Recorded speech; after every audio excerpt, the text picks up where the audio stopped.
From 1965 until its cancellation in 2023, there was a show on BBC television called Tomorrow's World.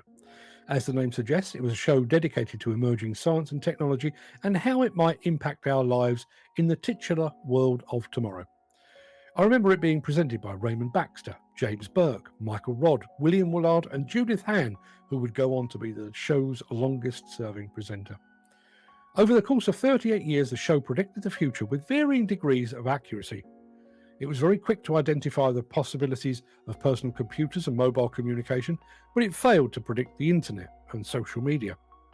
It foresaw a world in which our daily nutrition could be contained in a single pill and where our skies were filled with flying cars.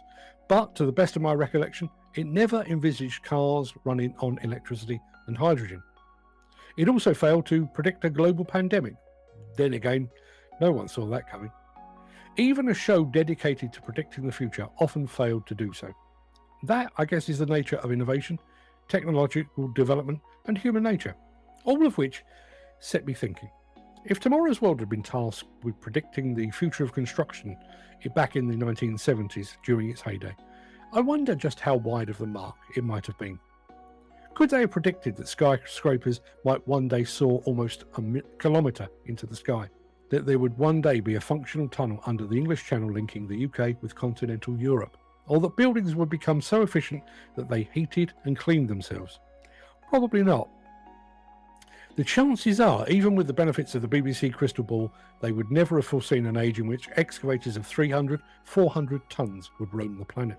That mining, quarrying, construction projects would be remotely or autonomously operated, or that machines might one day run on electricity or hydrogen rather than their trusted diesel or even the steam of old.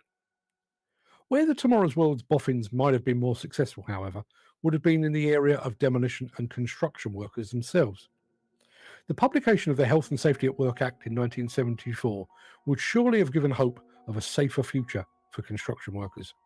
At last, there was a piece of legislation aimed specifically at safeguarding the well-being of working men and women. It should have been a new dawn, but it's increasingly clear that it wasn't. It was, in fact, a false dawn. 50 years since that act was passed, working men and women in the construction industry are still injured, maimed, crippled, and killed.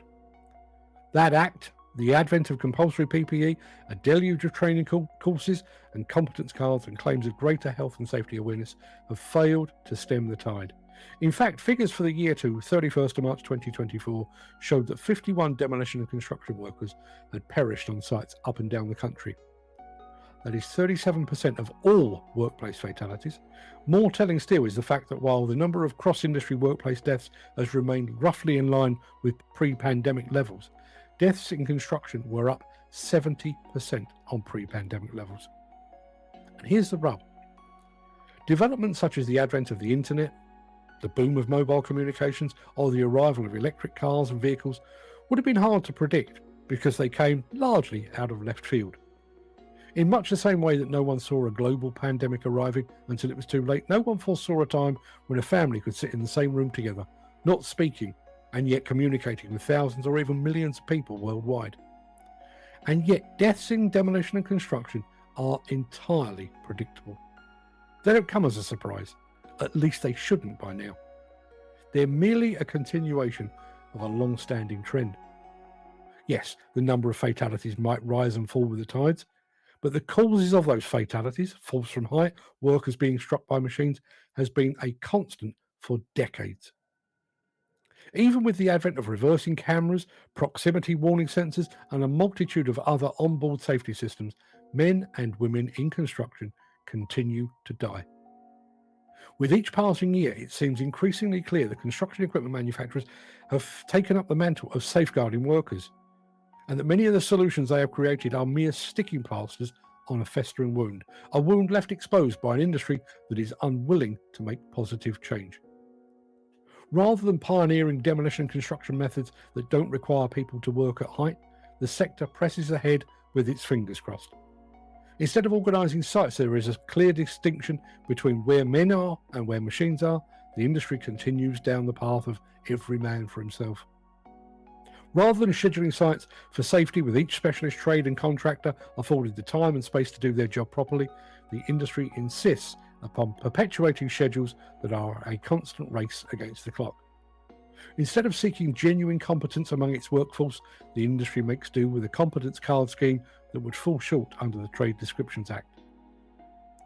Despite all that I've said about the dangers of making public predictions, I'm going to make one of my own. Unless there is a fundamental shift in working practices within demolition and construction, men and women will continue to die, month by month, year on year. And that, I can tell you, is far more likely than flying cars. Enjoying the content? Good. Then don't forget to hit the like button and please subscribe to our channel.